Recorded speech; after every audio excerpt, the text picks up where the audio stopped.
Alright, let's see here. What should I cast? It's gotta be something good that's been played recently. Let's look at the archives. Nah, nah, nah. No, not that one. Not that one. Oh, definitely not that one. Let's see here. How about Stork versus Bisu? Yeah, that sounds like a pretty good matchup. Hey guys, it's Nuke, and I'm back after a week of basically just slacking off to cast Stork versus Bisu, who were both the winners of the last two games I casted. It's almost like I invented my own mini tournament here. The winner of Stork versus Flash goes on to face the winner of Jaedong versus Bisu to get the title of most awesome dude in the universe. Yeah, it's almost as prestigious as the Golden Mouse, but not quite. But yeah, both these guys have been tearing it up in the Winners League. I'd say Bisu a lot more. Look at all those gold crowns. He should wear all those crowns at once, be the ultimate Burger King. But yeah, Bisu's been doing fantastic. Stork's been doing fantastic. They both plowed through their opponents in the last two games that I casted, so I'm looking forward to this one. Bork Power.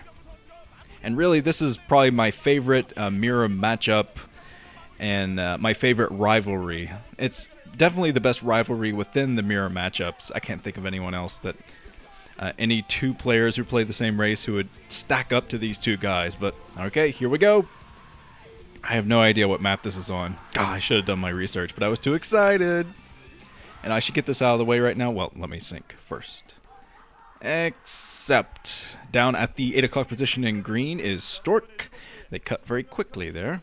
And up at the 2 o'clock position in red is Bisu.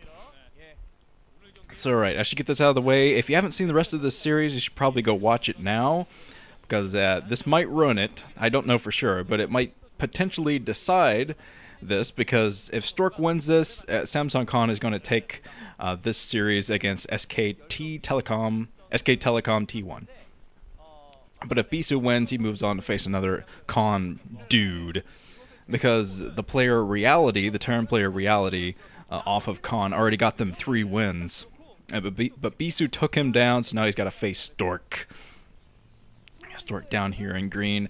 And this is a great rivalry, mostly because I think these dudes are on very equal footing. They're almost always on equal footing. It just depends on who's having a bad day, who's having a really good day, as to who ends up winning.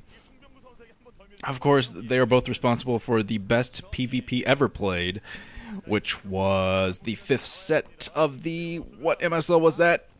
GOM TV MSL? Or is that the one where Bisu faced Savior? I get MSLs mixed up all the time, but yes, it's the 5th set of the Stork versus Bisu final in the MSL 2007. It was epic. Arbiters, Stasis, Archons, Storm, Reavers, cannons everywhere, everything you could possibly ask for in a PvP, which I hope they recreate today, but I wouldn't hold my breath. Yeah, I haven't seen Arbiters in PvP in a good long time. It's been too long, man. Too long! But as you can see from the first-person perspectives, look at those crazy APMs from both of these Protoss players. They're both fantastic.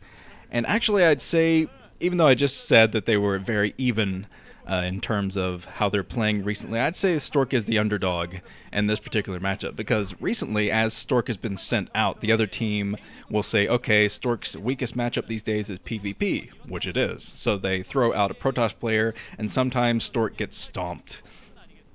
Not always. He is still an extremely good Protoss versus Protoss player, but not quite as good as some players like Bisu. Bisu has been ripping it up in PvP and all of his other matchups, really. Bisu, just immaculate play from him, aside from a few losses. There's a Cybernetics core coming up for Stork. Bisu is trying to be annoying. Neither player was able to get on a Manor Pylon, but those are pretty difficult to get on these days anyway. Usually not worth it, because the first Zealot is out, and there is a very creepy Bunky. Oh, he's so creepy. I bet there's just that skeezy old man in that costume. Although I do have a Bunky doll on my desk at work. Yes, it's fantastic. But speaking of work, I actually wanted to bring this up too, as the Zealot from Stork and the Zealot from Bisu are chasing around the scouting probes. Looks like we're seeing pretty similar openings from both, actually. But I wanted to bring this up because my commentaries actually came up as a in conversation at work today, which is always very strange when people at work watch my commentaries. And it's fun to hear from people who don't watch StarCraft a lot, who have never played StarCraft. I don't think anyone at work has played StarCraft, but it's fun to hear them describe my commentaries, like how it works. Because one coworker actually said that watching my commentaries is like watching curling, which is basically like he knows that something is happening there, and he knows that one person won, but he has no idea how they got to that position. And I thought that was very apt. My commentaries are like watching curling, but Olympic curling, not just regular street curling. Who wants to watch that? Alright, Cybernetics Core spinning for Bisu. He's getting his Dragoon range going. And Stork is expanding before Bisu. Yeah, Bisu isn't going out with his expansion yet. I'd say that Bisu is probably going to throw down his robotics facility. That seems to be his opening as of late in PvP. Stork's been shaking it up. Stork's been going for a lot of different strategies in PvP, probably trying to improve his own PvP. But yeah, the robotics facility already warping in for Bisu. It's going to be a little bit later for Stork, but Stork will have a sooner expansion as Bisu is moving out to harass. But alright, Bisu already getting up his observatory, which is very good to do these days in PvP, all those freaking DT rushers. But Bisu building another gateway there, not even worrying about his second base just yet. But he will have to worry pretty soon, as Stork will have his economy jump-started a little bit quicker than Bisu. But Bisu could definitely even that back up with some successful harassment. Reaver harassment especially is awesome at evening up economic advantages like this. But Bisu popping down his own Nexus. The build orders are very similar so far. But as I said, Stork is going to have the quicker economy, Bisu is going to have the quicker harassment, and there's the robotics support bay on the way for Bisu. And the observatory just warping in for Stork. And yes, oh, I'm so excited. I can't wait to see these guys clash in the middle. It's been a long time since I've actually seen a Stork versus Bisu game. I don't know if they've played recently or not, but the last time I remember is just casting in the OSL when they fought each other, and that was a long, long time ago. Well, that was the last one I casted anyway, and that's a weird perspective there. I didn't know they had a camera over the players in the booth like that, but yeah, they've played each other, I think, a couple times since I last casted a Bork game, because I remember in the last Shinhan Bank Pro League, it was last season actually, when Bisu faced off against Stork, and Stork won. But I think that Bisu is in the better position here, even though he's not in the better economic position. You can kind of see the on his face there, going like, he's going to have his Nexus up a little bit sooner. And he's already pumping from that Nexus, actually, so I'm going to have to do something a little bit special to catch up in this game. Alright, more gateways popping in for Stork. He's going to be able to support theirs very soon, because I think his second base, the economy there is going to start to kick in for him. Bisu already has his Reaver out, and I believe that Stork does not even have his robotic support bay. I don't even think he's warped that in yet, or he's even started warping it in, but so Bisu will have the advantage as far as Reavers go. That could help him a lot in taking down the probes that are mining at both of the bases. Alright, Bisu holding the high ground in the middle. That's very important to hold that. It's going to keep Stork from moving out and applying any pressure. But both guys have their Dragoon range, so we're going to see some nice ranged attacks in the middle, but which the observers are not looking at for some reason. But I believe that they were tackling each other in the middle a little bit. It's hard to see on the minimap. Of course, the minimap looks like Christmas now. Green and red.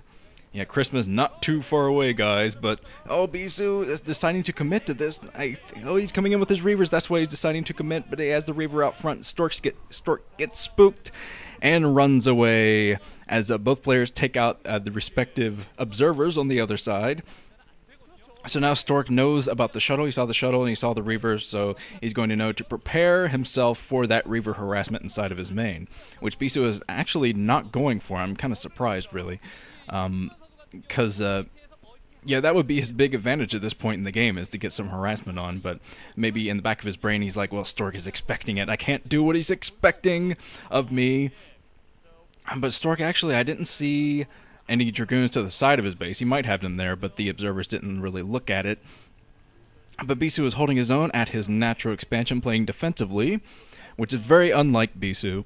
But Bisu is playing defensively, probably going to work on his third base soon. That's usually why you would want to play defensively, get your economy going, and get it over your opponent.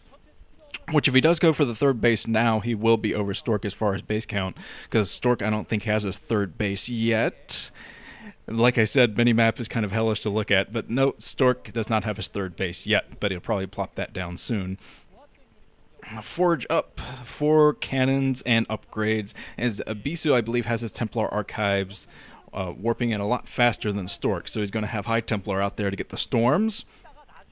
So I think he's going to hope that that is his advantage in this game. But Stork still doesn't have any Reavers, so he sees the shuttle and he backs off. He's like, okay, I don't have any Reavers. I have to be able to have an advantageous attack on Bisu in the middle, and I can't do that without any kind of a higher tech just yet. He has an awful lot of Dragoons, but really nothing else to help himself out.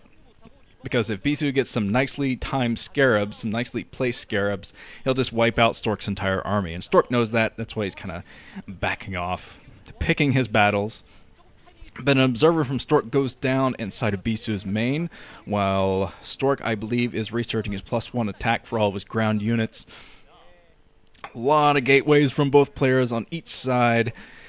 And yeah, Bisu is still just waiting for Stork to attack. That is what he wants, Stork to attack him so he can land those scarabs, take out all of the Dragoons, and be in the better position here. But so far, no luck, because Stork is waiting for his higher tiered units before he attacks. Most likely High Templar. I don't think that Stork even committed to his Reavers in this game. That wasn't part of his game plan. He might get them later, of course, but for right now, his build doesn't really support them just yet. So I think he is going for High Templar and getting ready to work on his third base. Both guys are plopping down the third base at about the same time. What, the shuttle? Bisu! Oh, he does not lose the shuttle. That's insane.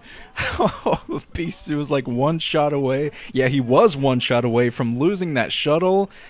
I don't know if that shuttle had any Reavers in it or not, but that's insane, Bisu. Got to be a lot more careful than that. Almost lost his lifeline in this game. The thing that's keeping him in the game, he almost just lost his advantage just like that. But wow, just keeping that shuttle. I can't believe that Bisu did that. Yeah, Bisu might be off his game today, but at least he still has his Reavers. He's still in a great defensive position, and he is keeping a nice little arc of units there, including his Reavers at the front. But now Stork is coming in with some higher tiered units. I think he will attack soon. He has Dark Templar there to make use of any observers that aren't within the vicinity of the Reavers. Sniping those with the Dark Templar would be devastating. And he has his High Templar, which is probably just waiting for some Storm energy to be researched before he attacks. Of course, Bisu has Storm too. He's going out for a Storm drop, actually. Finally going to get some harassment in this game. Surprised it's taken him this long, but yeah, he still has his Reavers out there, and yeah, Bisu is going to be fine if Stork attacks now. But like I said, if Stork... Oh, Stork! Oh, I don't think he saw that shuttle. I don't think he did with the probe sight range. Probes can't see that far. But Stork is going to see it soon enough. He has some pylons positioned over there, but... Alright, Stork still deciding not to attack. There's a first-person perspective of Stork. He sees the shuttle. He's trying to run all of his probes away from that shuttle. And we see his multitasking here, trying to get his units under the shuttles so he can take down whatever units pop out of that shuttle. But it is very difficult here with the power generators there blocking the way. Stork is going to have to go the long way around to intercept whatever's in that shuttle and run his probes away here. He is running away most of his probes. The Storm catches quite a few probes, though. And Bisu is actually running back here. He has something else in store, I think, for Stork. Coming over to the next base. Stork forced to run his probes all over the place. There's a Zealot for distraction. The High Templar. Oh, I guess it didn't have any energy on it. I think the Bisu thought he had enough energy for 2 storms, but he picked up his High Templar. Like maybe he picked up the wrong High Templar. I'm not sure. But Stork is actually going in for the attack, throwing all of his Zealots out front. So Stork might be committing to a huge attack. I think he might be committing to... Yes, he is committing to this attack. Bisu throwing his Reavers at the back. He's got to keep those Reavers alive because that's going to keep him in this game. As long as he gets... Oh, a huge storm on both Reavers. Oh, man, Stork is coming in here. He's trying to find the Reavers and storm all over them. And Bisu is losing his entire... Oh, that one more storm kills both Reavers. And that could be it for Bisu. He just lost both of his Reavers, all of his high-tiered units, all of his High Templar, and his entire army just got flatlined. Oh, at least he still has his shuttle in here to get some harassment done. But as far as I can tell, he doesn't have much else to fend back Stork, because Stork is probably going to push now with all he's worth, just rally point all of his gateways to Bisu's next base, his 4th base, which is down there at the 5 o'clock position. I think the Stork is going down there right now to cause even more havoc. But Bisu, if I were him, I would pull back with that shuttle to play defensively. But now the cannon in here with the High Templar. Nice probe split there from Stork, actually, keeping most of those probes alive. I think he only lost about 1 or 2. But now he's coming in. Of course, there are a lot of Zealots out front. These Zealots will be able to melt the Dragoons. But no, Stork coming in with some reinforcements. Oh, some nice storm dodging from Stork, keeping most of the Dragoons alive. And there's a reinforcement from Stork, so he's going to be able to take out this base. I don't think Bisu has enough to defend himself down at this 5 o'clock. No, he does not. And Stork has already taken his 4th base up at the 10 o'clock. And Bisu's really not going to be able to do much about that. His delayed... Oh, he loses the shuttle. I hope there is nothing in that shuttle, but I'm sure there was something very expensive in it. But yeah, Bisu's delayed harassment is really hurting him in this game, although he's coming in with more Reavers again. He might be able to defend himself with these Reavers, but now Stork is committed. He takes down the shuttle, takes down the Reaver, but there are some Dark Templar in that Stork doesn't have an observer in the area, so he decides, yeah, I better get out of here. But Stork is running very comfortably off of his 4 bases, and he's starting to work up to Archons too, an Archon Zealot army, which is very, very powerful. As long as you stay away from those Dark Templar, which Bisu loves to do in high panic situations like this. Works great versus Terran too. You just panic, start making Dark Templar, and hope they don't scan or have any means of detection in there. But alright, Stork has taken the middle, and he has a pretty massive army, so as long as Stork doesn't do anything really stupid, I'd say he's going to be able to take this game. But Bisu has come back in PvPs from disadvantages like this before against players like Pure and other Protoss players. I'm trying to think of matches here, but I can't. But yes, I know he's done it before. Some excellent getting back in the game. I don't know how Bisu does it sometimes. But now Stork is coming in here with a High Templar of his own, trying to catch the probes. He gets a few of them, but not really enough to make any kind of a big difference. And basically, Stork is just trying to solidify his lead in this game right now. Oh, a lot of probes being caught there, I'd say. He definitely solidified his lead there. Oh, Bisu. As I just dropping one Zealot there for no reason. And now Stork is taking his 5th base. And he has a massive army to support this too. So even if he loses all of his units in this attack, he'll still have a booming economy over Bisu, who still doesn't have his 4th base again. I don't think he plopped that down again. I think at this point he's just working on pumping units, and hope he can take a massive engagement in the middle. If he can get lucky on a big engagement in the middle, he might be able to muscle his way back into this game. But really, that's his only chance as far as it stands right now. But Stork waiting for a few more reinforcements before he tries a big attack on Bisu. Or he waits for Bisu to do a big attack on him. But now he's coming down here, the bridge area. I wonder who's going to get caught on the bridge. Hopefully neither player gets caught on the bridge. But no, before they get to the bridge, both players fight here in the middle. But the storms everywhere. It's still 2 Reavers in the back. Huge storm line from Stork there, causing a lot of damage to those Dragoons and the Reavers. Just softening them up for the Zealots that are pouring in right now for Stork. Going straight for those Reavers with those Zealots. He's going to be able to snipe those pretty quickly. There's the GG from Bisu. And Stork wins it for Samsung Khan against Telecom. Stork taking down Bisu. And actually in most of the Stork versus Bisu games I've seen, and casted, rather, Stork has taken down Bisu. I've read in interviews that Stork, he has a very interesting approach to tackling Bisu. He says in the games against Bisu, he just assumes that he's behind because Bisu has the higher APM, so he just comes up with strategies that would help him as he's behind. Stork, of course, winning the championship of the four-man tournament that I created in my mind. It's alright, this has been Nuke. I will be back soon for another video of sorts. See you guys then.